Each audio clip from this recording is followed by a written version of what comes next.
প্রতিদিন আমি বিশ্বনবী ওয়াল্লাহি লা আস্তাগফিরুল্লাহ ওয়া আতুবু ইলাইহি ফিল ইয়াউমি আকসার মিন 70 মাররা, প্রতিদিন আল্লাহর দরবারে আমি বিশ্বনবী 70 বারেরও বেশি তওবা করি, ইস্তিগফার করি। কয়বার আকসার মিন 70 মাররা, more than 70 times in a day। একদিনে 70 বারেরও বেশি। এই নবীর কোনো গুনাহ নাই? গুনাহ আছে? কথা বলেন। বিশ্বনবীর কোনো গুনাহ আছে?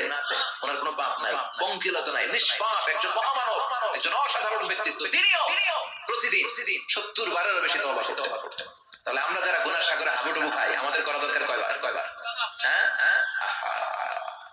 রব্বুল আলামিন বললেন, গোলাম যত বড় গুনার সাগরে তুমি হাবুডুবু খাও না কেন, তোমার জন্য আমার রহমতের দরজা খোলা আছে না নাই? আল্লাহ বললেন, গাফিরিয যামবি ওয়া কাবিলিত তাওবা, আমার কাজ হলো গুনাহ মাফ করা, তওবা কবুল করা।